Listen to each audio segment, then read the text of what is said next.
마태복음 27장 우리 27절부터 우리 44절까지의 말씀입니다. 27절부터 44절입니다. 우리 한 절씩 교독하시고요. 마지막 절 44절은 함께 읽겠습니다. 이에 총독의 군병들이 예수를 데리고 관정 안으로 들어가서 온 군대를 그에게로 모으고 그의 옷을 벗기고 홍포를 입히며 가시관을 엮어 그 머리에 씌우고 갈대를 그 오른손에 들리고 그 앞에서 무릎을 꿇고 희롱하여 이르되 유대인의 왕이여 평안할지어다 하며 그에게 침뱉고 갈대를 빼앗아 그의 머리를 치더라. 희롱을 다한 후 홍포를 벗기고 도로 그의 옷을 입혀 십자가에 못 박으려고 끌고 나가니라. 나가다가 시몬이란 구레네 사람을 만나매 그에게 예수의 십자가를 억지로 지워 가게 하였도다. 골고다 즉 해골의 곳이라는 곳에 이르러 쓸개탄 포도주를 예수께 주어 마시게 하려 했더니 예수께서 맛보시고 마시고자 하지 아니하시더라. 그들이 예수를 십자가에 못 박은 후에 그 옷을 제비 뽑아 나누고 거기에 앉아 지키더라. 그 머리 위에 이는 유대인의 왕 예수라 쓴 죄패를 붙였더라. 이때 예수와 함께 강도 둘이 십자가에 못 박히니 하나는 우편에 하나는 좌편에 있더라. 지나가는 자들은 자기 머리를 흔들며 예수를 모욕하여 이르되 성전을 헐고 사흘에 짓는 자여 내가 만일 하나님의 아들이거든 자기를 구원하고 십자가에서 내려오라 하며 그와 같이 대제사장들도 서기관들과 장로들과 함께 희롱하여 이르되 그가 남은 구원하였을 때 자기는 구원할 수 없도다. 그가 이스라엘의 왕이로다. 지금 십자가에서 내려올지어다. 그리하면 우리가 믿겠노라. 그가 하나님을 신뢰하니 하나님이 원하시면 이제 그를 구원하실지라. 그의 말이 나는 하나님의 아들이라 하였도다 하며 함께 십자가에 못 박힌 강도들도 이와 같이 욕하더라. 아멘. 우리가 계속해서 우리 고난주간을 맞아서 예수님의 순환을 함께 나누고 있습니다. 원래 이제 시간표대로 하면 오늘이 Monday, Thursday, 세족 목요일이에요. 예수님께서 제자들의 발을 닦이신 마가의 다락방에서 그 예수님께서 이제 십자가에 달려 돌아가시기 전에 최후의 만찬을 나누시고 제자들의 발을 닦이신 날이 바로 오늘 목요일입니다. 그리고 내일 성금요일 예수님께서 십자가에 달려 돌아가시게 됩니다. 오늘 말씀을 나누기 전에 먼저 예수님께서 겪었던 재판의 과정을 되돌아보도록 하겠습니다. 예수님 먼저 산헤드린 공회라는 당시 종교 재판 기구에 회부되시죠. 그리고 예수님은 무리로 하여금 대제사장 가야바에게로 끌려가셨습니다. 이 공회가 거짓 증인을 내세워서 예수님을 죽이기로 결의합니다. 그리고 그를 신성모독죄로 고발하였습니다. 그런데 예수님에게 사형을 선고하기 위해서는 이 유대인의 법정, 유대인의 공회에서는 사형 선고를 내릴 수가 없었어요. 당시 로마의 통치 가운데 있었던 유대인들은 예수님을 그래서 로마 법정 가운데로 보내야만 했습니다. 누구에게로 보내게 됩니까? 빌라도에게로 보내게 됩니다. 종교적인 어떤 죄가 아니라 유대인의 왕이라는 그 종교적인 죄가 아니라 예수님께 사회반란죄라는 죄명을 씌워요. 유대인의 왕으로서 이가 사회를 어지럽히게 했다. 사회반란죄라는 죄명을 씌웁니다. 그리고 예수님을 결박해서 다시 빌라도에게 넘겨주었습니다. 우리 어제의 말씀 가운데 살펴본 것처럼 이 빌라도가 예수님을 신문했지만 사형에 해당하는 혐의점을 찾을 수 없었어요. 그런데 이 대제사장들과 종교 지도자들의 결의가 상당히 견고했습니다. 예수를 죽이고자 하는 마음이 굉장히 컸어요. 그렇기 때문에 이들의 마음을 꺾지 못하고 빌라도가 결국 타협해서 밀란이 날 것을 우려해서 결국 예수님을 십자가형을 언도하게 됩니다. 이때의 대제사장과 장로들이 무리를 선동해서 죄수 바라바는 풀려나게 하였고 예수님은 사형에 처하도록 했습니다. 이에 총독 빌라도는 예수님을 채찍질하고 십자가에 못 박히게 넘겨주었습니다. 그렇게 부당한 재판을 받으시고 사형이 선고된 예수님입니다. 그리고 오늘 기록된 본문에서 희롱받고 못 박히시는 그 예수님의 본격적인 순환을 오늘 말씀이 전하고 있습니다. 먼저 그들은 예수님의 옷을 벗깁니다. 그리고 당시 왕들만이 입을 수 있는 붉은색 홍포를 예수님께 입히죠. 왕관을 상징하는 가시관을 머리에 씌우고 왕이 들고 있는 호를 상징하는 갈대 줄기를 오른손에 들리게 했습니다. 이 이스라엘의 갈대는 산들산들한 갈대가 아니라 지팡이로 쓸 만큼 강하고 단단한 갈대입니다. 그 갈대를 예수님 손에 쥐입니다. 너가 왕이냐라는 것이죠. 가시면류관을 씌우고 홍포를 입히고 갈대를 왕의 지팡이처럼 줌으로써 너가 정말 왕이냐라는 희롱을 예수님께 한 것입니다. 그리고 군병들은 왕 앞에서 해야 할 행동처럼 무릎을 꿇고 예수님 앞에 희롱했습니다. 그리고 로마 군병들이 예수님께 희롱을 다 마친 후에 홍포를 벗기고 원래 옷을 다시 입힙니다. 당시 십자가형을 받은 제수들은 옷이 다 벗겨진 채 십자가로 이동을 했는데 예수님께만은 예외적으로 옷을 입고 사형장까지 가게 하였습니다. 그 이유는 군병들이 죄수로 취급했던 예수님의 옷을 제비 뽑기 위해 사형장까지 원래 옷을 입히고 갔던 것이죠. 그러나 이것은 구약 시편 22편 18절에 내 겉옷을 나누며 속옷을 제비 뽑나이다 라는 말씀의 성취를 이루기 위한 섭리의 결과였습니다. 이렇게 로마 군병들은 예수님을 끝까지 모욕하면서 마치 가축을 끌고 가듯이 사형장으로 끌고 갔습니다. 우리가 이 장면에서 어떤 장면을 우리가 연상하게 됩니까? 수많은 사람들이 유월절 제사를 위해 양과 소를 끌고 가는 것처럼 예수님을 십자가까지 가축을 끌고 가는 것처럼 채찍질하면서 예수님을 그 사형장까지 끌고 가게 돼요. 하지만 잡히신 후 밤새 재판받으신 예수님께서는 로마 병장들이 원하는 속도로 그 십자가의 길을 따라가실 수가 없었어요. 바로 그때 누가 등장합니까? 구레네 사람 시몬이 등장하게 돼요. 이 시몬이라는 자가 예수님의 십자가를 대신 지게 됩니다. 이 구레네라는 지방은 북아프리카 지역인데 이 시몬이라는 자가 유월절을 지키기 위해서 북아프리카에서 예루살렘을 방문하고 있었던 것이죠. 그런데 어떠한 마음으로 이가 십자가를 지었다라고 오늘 말씀이 기록하고 있습니까? 32절에 보니까 그에게 예수의 십자가를 억지로 지워가게 하였더라. 그가 억지로 예수님의 십자가를 지게 됩니다. 그 여행길에 예수님의 순환을 목격하게 된 그가 예수님의 십자가를 대신 지게 된 것이죠.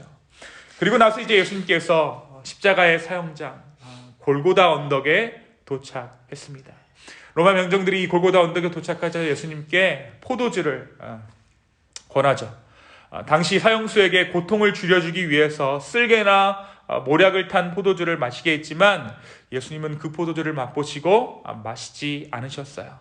조금의 안식도, 조금의 어떠한 그 목축임도 허용하지 않으셨던 것이죠. 그리고 예수님은 십자가에 못 박히십니다. 예수님의 십자가의 위에는 유대인의 왕 예수라는 죄패가 있었습니다. 당시 총독과 로마 군병들과 대제사장과 장로들과 그를 추종하는 사람들은 예수님을 유대인의 왕이라는 제목을 뒤집어 씌웠지만 우리가 어제 말씀 가운데 나눈 것처럼 그는 진정 유대인의 왕이셨습니다. 요한복음에 보면 동일한 본문한 내용을 다루고 있는 본문 요한복음 19장을 보면 죄패에는 히브리어와 로마어와 헬라어 이렇게 3개 국어로 유대인의 왕 예수라는 그 죄목이 달려 있었다고 해요. 그들은 죄목을 기록했지만 죄목으로서 유대인의 왕이라는 팻말을 십자가 위에 기록했지만 아이러니하게도 세계 통용어로 예수님이 만왕의 왕이심을 알렸던 것입니다. 여러분, 죄수로서 예수님께서 돌아가셨지만 아이러니하게 그분이 온 세상의 구세주가 되셨던 것처럼 그들이 유대인의 왕 예수라는 그 말을 세계 만국어로 이렇게 보이심으로 말미암아 그 써붙임으로 말미암아 온 세계가 온 열방이 그분이 왕이라는 사실을 인정하고 있다는 것이 세상 가운데 드러나게 됐다는 것이죠. 예수님께서 십자가에 달리실 때에 좌우편에 강도도 함께 있으며 그들이 그런데 예수님을 모욕했다라고 오늘 말씀이 기록하고 있죠. 후에 한 강도는 예수님께 그 마음을 돌이켜 구원의 길을 이룹니다. 이 39절부터 44절까지의 말씀이 십자가에 달리신 예수님을 보고 욕하는 사람들의 유형을 묘사하고 있어요. 첫 번째 집단은 지나가는 사람들, 두 번째 집단은 대제사장들과 서기관들과 장로들, 세 번째 집단은 십자가에 못 박힌 강도들입니다. 여러분, 이것이 예수님께서 재판을 받으신 후에 십자가에 달려 돌아가시기까지의 내용이에요. 여러분, 그렇다면 오늘 말씀 가운데 우리가 무엇을 묵상할 수 있을까요? 먼저 우리 마음 가운데 이러한 질문을 해보기 원합니다. 누가 예수 그리스도를 못 박았습니까? 우리는 말씀 곳곳에서 이 예수님의 재판 과정부터 시작해서 오늘 십자가에 못 박혀 죽으시기까지 말씀 곳곳에서 예수 그리스도를 십자가에 못 박는데 직접적으로 혹은 모욕을 통해 개입한 것 같은 사람들을 만나보게 됩니다. 제일 먼저 부정한 재판을 이끈 대제사장 가야바가 그렇고 빌라도가 그렇습니다. 예수님을 희롱하여 모욕한 로마 병정들이 그렇습니다. 예수님을 모욕하며 지나치는 사람들이 그렇습니다. 이들이 예수님을 직접적으로 못 박은 자들이고 예수 그리스도를 못 박는 현장 가운데 있었던 바로 이들이 예수님을 십자가에 못 박은 자들이다라고 우리가 생각할 수 있다는 것이죠. 그리고 우리는 너무나도 자연스럽게 당연하게도 고통당하시는 예수님께 우리의 모습을 투영합니다. 오늘 말씀이 읽는 내내 그분의 모습을 안타깝게 바라보죠. 하지만 우리가 결코 부인할 수 없는 것은 바로 우리가 예수 그리스도를 십자가에 못 박았다는 사실이에요. 바로 저와 여러분의 죄 때문에 예수님은 십자가의 고난을 감당하셨습니다. 어떻게 보면 우리가 이 십자가의 고난을 제3자의 입장에서 은혜의 말씀으로 바라볼 수 있다는 것도 예수님이 우리의 죄를 위해 십자가에 달려 돌아가셨기 때문입니다. 오늘 이 아침에 바로 내가 예수 그리스도를 십자가에 못 박았던 그 죄인임을, 장본인임을 인정할 수 있는 저와 여러분 되기를 소망합니다. 바로 그 인정함이 우리의 삶 가운데 새로운 신앙의 여정을 열어주는 시작점이 될 줄로 믿습니다. 또 한 가지 오늘 말씀은 예수님의 그 마지막 길조차도 구원의 길이었음을 우리에게 말해주고 있어요. 예수님의 십자가를 대신 진 구레네 사람 시몬, 그는 우연치 않게 예수님의 십자가를 대신 지게 되죠. 오늘 말씀에 기록한 것대로 분명 그는 억지로 그 십자가를 졌습니다. 하지만 이 모든 것은 우연이 아니었죠. 하나님의 섭리였습니다. 후에 로마서에서 사도 바울이 로마 성도들에게 문안 인사를 하면서 루포와 그 어머니에게 문안하라. 그 어머니는 곧 내 어머니다라고 말합니다. 로마서에서 소개된 그 이름 루포, 이 루포라는 자는 누구냐면 바로 구레네 시몬의 아들이에요. 그러니까 이 로마서에 소개된 루포와 그의 어머니는 구레네 시몬의 아들이었고 그의 아내였다라는 것입니다. 예수의 십자가 처형으로부터 한 세대가 흘러 시몬의 아들 루포는 사도 바울로부터 문안받는 인물이 되었어요. 온 세계 가운데 전도한 인물이 되었다는 것이죠. 그의 어머니, 그러니까 이 시몬의 아내는 바울의 영적 어머니로서 언급할 만큼 초기 기독교 역사 가운데 존경받는 인물이 된 것입니다. 교회를 세우는 인물들이 되었다는 거예요. 사랑하는 성도 여러분, 시몬은 우연히 그리고 억지로 그 십자가를 짊어졌지만 그 일을 통해 하나님의 강력한 부르심을 받게 되었습니다. 저와 여러분의 삶에서도 오늘 말씀의 시몬처럼 우연히 찾아오는 부르심에 응답할 수 있는 저와 여러분 되기를 원합니다.